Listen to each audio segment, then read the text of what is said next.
Going once, going twice, sold! You're listening to The Property Pod. Hey everyone, Patrick from 414 Property Co, and I'm here on the Property Pod for another one of our flashback episodes. In this week's episode, we're really excited. We've gone through the archives and we've found our favourite bits over the last 3 years on everything to do with open homes. Aaron's pulled out the archives and he's got some classic information that's going to help you understand the market easier. So if you're looking to buy, hopefully these tips and tricks help you make it that bit easier. But on a serious note, why do we need them, John? Why do we need them?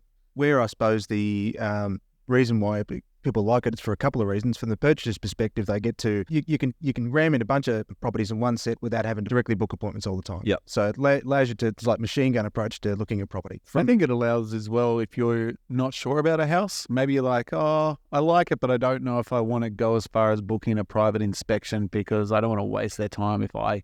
That's fair. Absolutely. But the amount of people that I've had over the years that have said to me, oh, we had no intention of coming to this open home, but we thought we'd just come and have a look at it because it was on. Yeah. And we're waiting for one down the road to start. Yep. And then they ended up buying mine. Yeah. Is amazing. So I think people do get a bit nervous maybe about booking one-on-one inspections, and that this sort of method eases that pressure a little bit. Well, and that bears out in our numbers because I'll know if we'll, even on a property that may not have any inquiries that week, but there's a forward open home booked, and then all of a sudden you get, say, 5 to 10 people. It just goes to show once that time's available, like, well, no, we'll just wait to that time. Won't have to reach out by means of, this is a good opportunity, let's go check it out.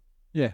Well, look, when I first started selling though, in that time of the market, it was the volume of people always is dependent upon the market activity, the positioning of the home, the price, and a bunch of other factors. And sometimes if you've got a really interesting one, that can just be a pure instance that 90% of the people just want to check it out. It is the perfect time to host open homes. I know I've seen heaps of the signs around as I'm driving around the neighbourhoods. On your Saturdays, you'll see open home come up this street, and I'm always tempted to be like, should I go in? Because I've got a stick-it-up company car, Yep. I get really worried that they'll think I'm like a spy.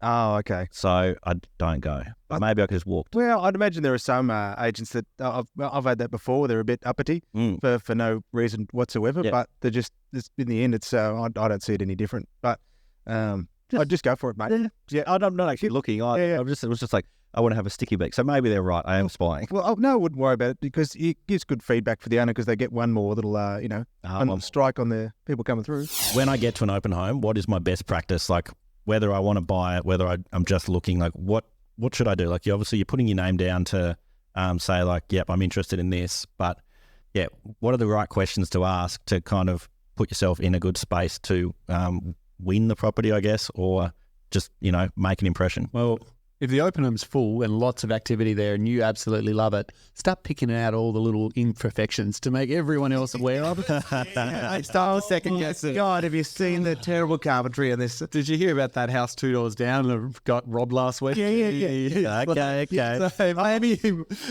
stories that can't quite be proven true or false. Righto. Okay, don't mind that. On a serious note, though.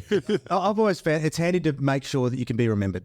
Okay. Because there's always a follow-up period if So you guys will come back to the office and be like, we've got to call these people that were there. All these people. Who are we going to call first? Oh, remember that guy that was wearing the funky socks? Yes. Or the guy with the crazy glasses? Or that guy that was asking all the questions? Exactly. Which is funny that you describe it like that because I'll take, John arrives at my open home and I'll take down John McGregor, phone number, email, but then I would normally write a note that describes that person. So I'm like, all right, this is guy with red shoes. Like, so that helps me remember. Yep. So that if he does show interest later, it helps me remember, which one was that guy? That guy was the one that had the red shoes. So, John McGregor looks like Sean Connery. yeah, that's it. And I think I'll start to put on an accent as well. The guy, and then when you call him, it's like, this isn't who I remember.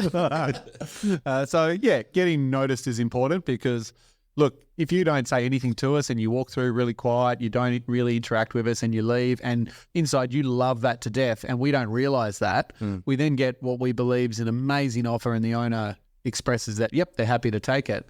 We may accidentally miss you, not intentionally, but it just sometimes happens. I guess my question from there would then be like, if that's you and that's the type of person you are and you're kind of a bit mousy and don't want to get out there and like, what's a good way of... Well, I follow-up text straight after saying, look, thanks for your time. I really liked that. Really liked the place. Yeah. I'm sorry to get a chance to talk to you, but can you please let me know what's happening with the place? Yeah.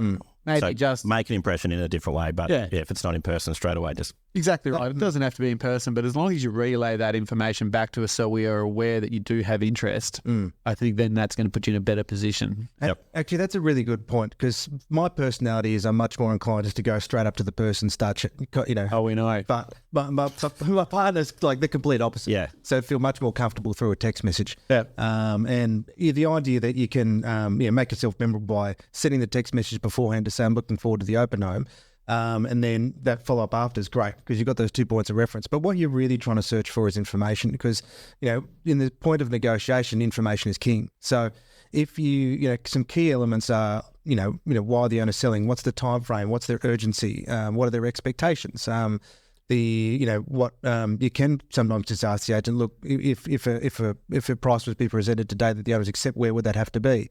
So you're just constantly fishing for more information. Do they know anything about the easements of the property or the title or Getting it nuances? and asking for a copy of the easement title if they don't have it there at the open home to provide to you there and then. Yeah. Ask for it to be emailed through to you later that day so you can review it before you're put in a pressure position to make an offer. Yeah.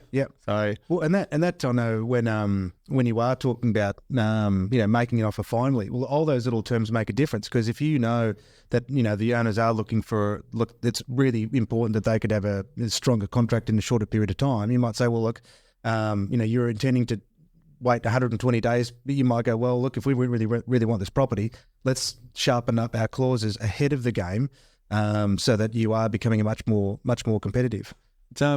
these questions that you described, John, and they're quite interesting. Obviously, I just sold my place last week, and one of the buyers that came through was exactly that, asking all those type of questions, wanting to know what we were doing, where we're going. My dad was explaining that we're going to rent for 12, 18 months while we build. Yep. And straight away, he was like, well, I have a house. It's not ideal, but does it help if I offer to rent the house back to them to continue living there for 12 months? While Jeez, they that's interesting. Yeah, so for him, His house, or you rent your house back? rent our house back. Okay, So he was looking for a leverage point to potentially make his offer look Stronger. a bit more appealing. Yeah. So if it meant he had to wait a year to get into it, he was prepared to do it because he had another home that he could keep and he was going to rent that out once he moved into ours. So, but he wouldn't have known that without asking those questions. So Yeah. sometimes, it's not always about price or conditions that win you a contract. Sometimes you can get creative and find a solution to potentially a vendor's problem. Yeah. That then puts you in a better position to secure a property. That's a brilliant way of phrasing it, actually. You're trying to find the vendor's problem. Yeah. Because ultimately, whenever we're moving, we are solving some form of problem. Yep.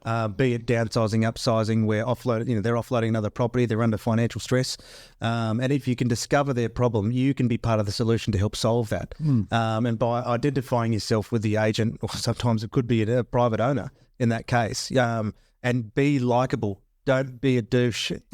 Honestly, it's amazing how important that can be, just to be likable. You don't have to be like super charming or anything, but just don't be a douche.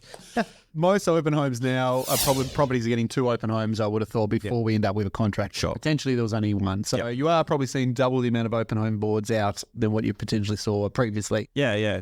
No, it was just like the way you guys have described that's kind of, it makes a lot of sense. Like it was kind of, properties were going, prior to the open home, or one would happen and then you don't really have to, like you're talking about like a shotgun wedding, basically, like Exactly. walk in, let's get this done, see you later. Whereas at the moment, there's, the need for 2 perhaps. And sometimes you ask for your father-in-law's approval Well, yes. to buy the house. So, there's a lot of references there that match. Sometimes you need them to go guarantor. So, you never know. Well, and then at least now, the idea you can get a lot more out of an open for inspection than you would have been able to 6 to 12 months ago. Obviously in Hobart. Yep. And what I mean by that is where before I suppose people were just jamming through within 5 minutes, grabbing a contract and hoping that they're going to get a call back in order to submit interest. Now you've actually got the capacity to have a conversation with the agents that are there.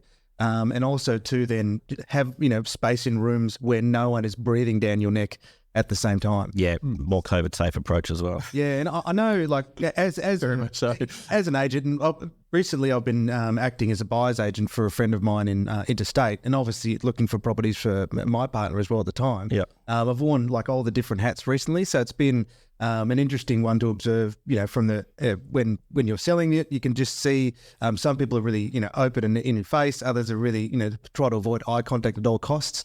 And I just it's worth thinking about, well, look, actually, if you've got 30 minutes in a house, how can you actually get the most out of that inspection? Story goes, there's an open home in Maple Ridge Karate Centre in the sunny city of Vancouver. Karate Centre, yeah.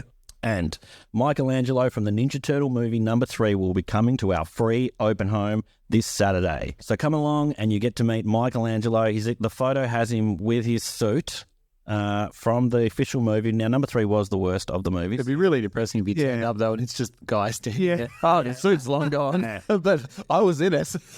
But how crazy is that? This is at the Karate Centre. You got to open an open forum with the turtles there. Yeah, so look, originally when he sent it through, I said, oh, are they selling the karate school or is it for a house? And he said, I've had a misunderstanding and it's actually, come along and learn karate and it's an open house for anyone that's not. I wonder, though, like, what kind of people could you have at an open home that people would, come and want to see? Well, that's what I wondered. So when I said it to Pat, he's like, oh, are they selling a sewer or a pizza shop? Yeah. So I went straight away. Or a secret lair. Yeah. Yeah.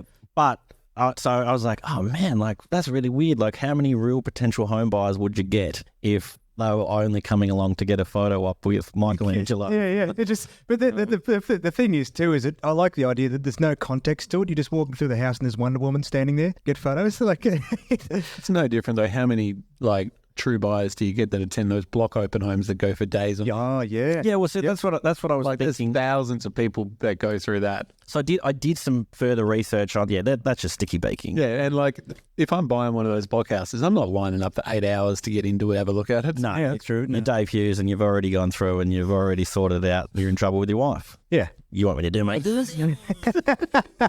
Pat had the look in his eye. Do it.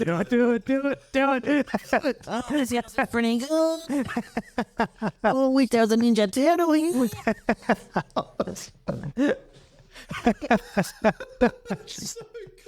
It's like he's in the room, isn't it? Oh, yeah.